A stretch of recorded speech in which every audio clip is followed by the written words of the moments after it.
సత్య టాక్స్కి స్వాగతం. నేను సిహెచ్వి సత్యనారాయణ. తెలంగాణలో కాళేశ్వరం ప్రాజెక్టు వివాదాస్పదమైనంత ఇదిగా ఇంతవరకు ఏది వివాదం కాలేదు. అంతేకాదు ఇప్పుడు ఆ ప్రాజెక్ట్ అనేది 3 ప్రధాన పార్టీలు కాంగ్రెస్, బీజేపీ, బీఆర్ఎస్ ఈ మూటికి కూడా రాజకీయాలు ఒకళ్ళ మీద ఒకళ్ళు ఆరోపణలు చేసుకోవడానికి, ఒకళ్ళ మీద ఒకళ్ళు దుమ్మెత్తి పోసుకోవడానికి అది ప్రధాన ఆయుధమైంది.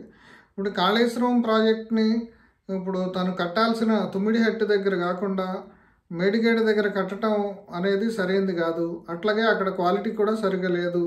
ఇప్పుడు దాదాపుగా 1,00,000 కోట్ల పైన ఖర్చు పెట్టిన ప్రాజెక్ట్ ఎందుకు పనికి రాకుండా పోయింది, అది నాణ్యత లేదు అనే దాని మీద చాలా రోజుల నుంచి ఆరోపణలు వచ్చాయి. ఇప్పుడు కేసీఆర్ ఉన్నప్పటి నుంచి కూడా, కేసీఆర్ ప్రభుత్వం అధికారంలో ఉన్నప్పటి నుంచి కూడా చాలామంది నిపుణులు ఆ ప్రాజెక్టు గురించి చాలా విమర్శలు చేశారు. ఎందుకంటే అది అన్ని బ్యారేజ్లు, అన్ని ఎత్తిపోతల పథకాల వలన ప్రతి ఎకరానికి దాదాపుగా 1,00,000 రూపాయలు కరెంటు ఖర్చు అవుతుంది నీళ్ళు ఇవ్వటానికి. ఆ 1,00,000 రూపాయలు ఖర్చు పెట్టి రైతులకు నీళ్ళు ఇచ్చే కంటే నేరుగా వాళ్ళకి మనీ ట్రాన్స్ఫర్ చేస్తే బెటర్ అనే ఇది మాట్లాడారు. అట్లాగే సివిల్ ఇంజనీరింగ్ చదువుకున్న ఐఏఎస్ ఆఫీసర్ మురళి కూడా ఈ విషయం మీద చాలాసార్లు మాట్లాడారు. అట్లాగే చాలామంది నిపుణులు కూడా దీని మీద విమర్శలు చేశారు. అయితే ఇప్పుడు కాంగ్రెస్ ప్రభుత్వం అధికారంలోకి వచ్చిన తర్వాత ఈ మేడిగడ్డ ప్రాజెక్ట్ అంతకుముందే పగుళ్ళు ఏర్పడ్డాయి. దాన్ని చూడటానికి కూడా అప్పుడు ప్రతిపక్షంలో ఉన్న కాంగ్రెస్ నాయకులను కానీ, బీజేపీ నాయకులను కానీ అప్పుడు ప్రభుత్వం అలౌ చేయలేదు. ఇప్పుడు ఆ తర్వాత వాళ్ళు దాని మీద విచారణకి జస్టిస్ పినాకపాణి ఘోష్ ఆయన సుప్రీంకోర్టు న్యాయమూర్తిగా చేశారు. ఆయన ఆధ్వర్యంలో ఒక విచారణ కమిషన్ వేశారు. ఆ విచారణ కమిషన్ ఇప్పుడు కేసీఆర్ని, హరీష్ రావుని, అప్పుడు ఇరిగేషన్ మంత్రిగా ఉన్న హరీష్ రావుని, ఆర్థిక మంత్రిగా ఉన్న ఈటెల రాజేంద్రని, అట్లాగే అప్పుడు ఉన్న సిఎస్లు, స్పెషల్ సెక్రటరీలు, ఇరిగేషన్ సెక్రటరీలు, ఆ ప్రాజెక్టుకి డిజైన్ చేసిన ఇంజనీర్ని చాలామందిని కూడా విచారణకు పిలిచి చాలా పెద్ద ఎత్తున చాలా కాలంగా కొన్ని నెలలుగా దర్యాప్తు చేశారు. అంటే ఈ ప్రాజెక్టుకి సంబంధించి ఇప్పుడు కేసీఆర్ చెప్పడం ఏంటంటే, మొదటి నుంచి కూడా తన మెదడు రక్తం కరగబోసి నేను ఈ ప్రాజెక్టు డిజైన్ చేశానని చెప్పేసి చెప్పుకున్నారు. అంటే అదే ఇప్పుడు ఆయనకి మైనస్ అయింది. ఎందుకంటే మనకి ఇప్పుడు ముఖ్యమంత్రి ఇరిగేషన్ ఇంజనీర్లను పక్కన పెట్టి ముఖ్యమంత్రి వచ్చి ఇరిగేషన్ ప్రాజెక్టులకు డిజైన్ చేయటం, లేకపోతే విద్యాశాఖ మంత్రి వచ్చి పాఠాలు తాను చెప్తానంటాం, లేదంటే ఆరోగ్య శాఖ మంత్రి వచ్చి ఆపరేషన్ నేను చేస్తానంటాం, ఇట్లాంటి పనులు చేస్తే ఏమైందో చివరికి కాళేశ్వరం ప్రాజెక్టు విషయంలో కూడా అంతే జరిగింది. అంటే ఆయనకి లోకజ్ఞానం ఉండొచ్చు, చాలా విషయాలు తెలిసి ఉండొచ్చు, కానీ ఎవరు చేసే పని వాళ్ళు చేయాలి. అంటే ఇప్పుడు అందరూ ఇంజనీర్లు కానీ వాళ్ళందరూ ఏం చెప్తున్నారంటే, ఇప్పుడు మొత్తంగా కూడా ముఖ్యమంత్రి ఏం చెప్తే అది చేసాము, ముఖ్యమంత్రి డిజైన్ చేయమన్న విధంగా చేసాము అని చెప్పేసి చెప్తున్నారు. కానీ వాళ్ళు అలా చేయకూడదు. ఐఏఎస్ ఆఫీసర్లు కానీ వాళ్ళు కానీ ఇప్పుడు వాళ్ళు ముఖ్యమంత్రి ఏంటంటే ప్రజలకు సంబంధించిన వ్యవహారాలు ఈ బ్యూరోక్రసీ ఇప్పుడు ప్రజల్ని దృష్టిలో పెట్టుకుని పనులు చేయరు. వాళ్ళు ఒక టెక్నికల్గా పనిచేస్తారనే ఉద్దేశంతో ప్రజాప్రతినిధులు కానీ, ముఖ్యమంత్రులు కానీ వీళ్ళు జోక్యం చేసుకోవాలి. అంతేకాకుండా ఒక్కోసారి నిబంధనల్ని కొంచెం దాటుకుని, అంటే బుక్లో ఏముందో అది కాకుండా కొంచెం దాటుకుని చేయాల్సిన అవసరం వచ్చినప్పుడు కూడా క్యాబినెట్ సపోర్ట్ ఇవ్వాల్సిన అవసరం ఉంటుంది ఇప్పుడు ఇంజనీర్లకు కానీ, అధికారులకు కానీ. ఇక్కడ అట్లా కాకుండా నేరుగా కేసీఆరే తాను మొత్తం జోక్యం చేసుకోవటం వల్ల ఆయనకి ఉద్యమానికి సంబంధించి ఆయన మాట సాగిపోతుంది, ఆయన ఏం చెప్తే జరుగుతుంది అన్న పరిస్థితుల్లో ఆయన ఇలా చేయటం వల్ల ఇలా జరిగింది అనేది విమర్శలు వస్తున్నాయి. ఇప్పుడు నిన్న ఈ నివేదిక వచ్చాక అసలు ఒక దశలో ఇప్పుడు కేసీఆర్ని, హరీష్ రావుని, ఈటెల రాజేంద్రని వీళ్ళందరినీ కూడా అరెస్ట్ చేస్తారనే ఒక భయం కూడా ఏర్పడింది.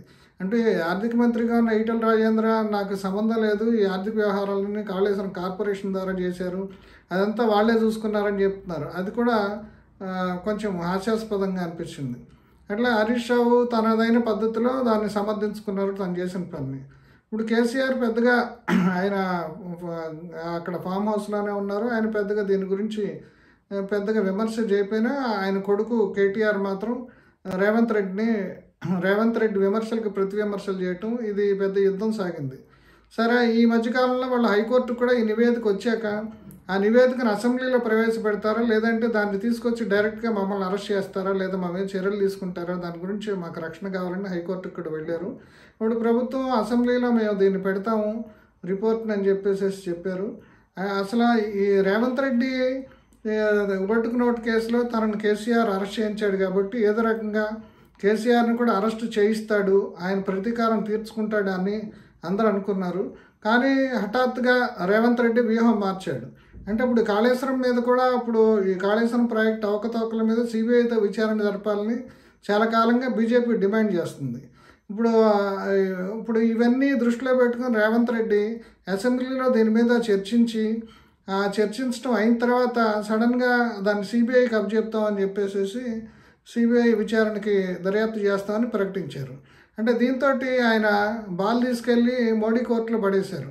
ఇప్పుడు దాకా బీజేపీ వాళ్ళు ఏం మాట్లాడుతున్నారో వాళ్ళకు కూడా ఒక అవకాశం.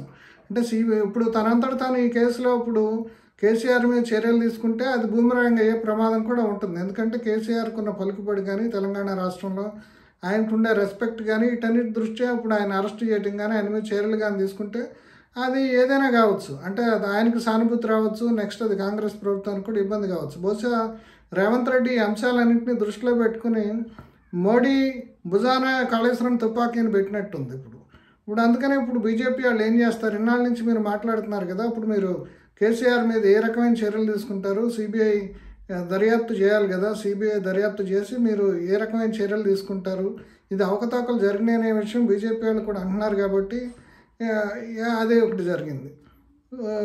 అందుకని ఇప్పుడు బీజేపీని ఇరకాటంలో పెట్టేటట్టు బీఆర్ఎస్ని కూడా తాను చర్యలు తీసుకోకుండా ఆ తుపాకీ అనేది తన నుంచి పేల్చకుండా ఇప్పుడు ఆ కేంద్రం ఎత్తున పెట్టడం ద్వారా ఇప్పుడు బీఆర్ఎస్కి బీజేపీని కూడా బీఆర్ఎస్ బీజేపీ మధ్య సంబంధాలు ఎలా ఉంటాయి అనేది కూడా ఒక అగ్ని పరీక్ష పెట్టాడు. ఎందుకంటే ఇప్పుడే మొన్న పార్లమెంట్ ఎన్నికల్లో కూడా వాళ్ళిద్దరి మధ్య పరోక్షంగా ఒక ఒప్పందం కుదిరిందని చెప్పేసి చెప్పుకుంటున్నారు. అందుకని ఇప్పుడు ఈ మోడీ సిబిఐని కానీ లేదంటే ఈడీని కానీ తన ప్రత్యర్థులు లేదంటే తనను ఇబ్బంది కలిగించే వాళ్ళు తనకి ఇష్టం లేని వాళ్ళ మీద ప్రయోగిస్తారనే విమర్శలు ఇప్పుడే వస్తున్న నేపథ్యంలో అసలు ఇప్పుడు సిబిఐ కేసులు చాలా కొన్ని వేల కేసులు సిబిఐ చేతిలో ఉన్నాయి. దీని విచారణ ఎన్నాళ్ళు సాగుతుందో ఏంటనేది తెలియదు.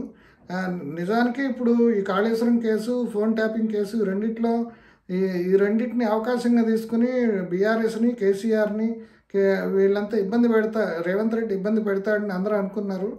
అది ఫోన్ ట్యాపింగ్ కేసు ఏమో దాని దర్యాప్తు అనేది నత్తనడక నడుస్తుంది. అంటే అది చాలా దానికి కావాల్సిన అంటే సర్వర్లు అవన్నీ కూడా హార్డ్ డిస్క్లు ధ్వంసం చేయటం వల్ల సరైన సాక్ష్యాలు దొరకట్లేదు. ఇప్పుడు ఈ విచారణ జరిపించి సాక్ష్యాలు దొరుకుతుందన్న కేసుని ఇప్పుడు ఆయన తన చేతికి మురికంటం ఎందుకనేది అనుకుని తను తెలివిగా దాన్ని కేంద్రం చేతికి నెట్టేశారని చెప్పేసి విశ్లేషకులు భావిస్తున్నారు.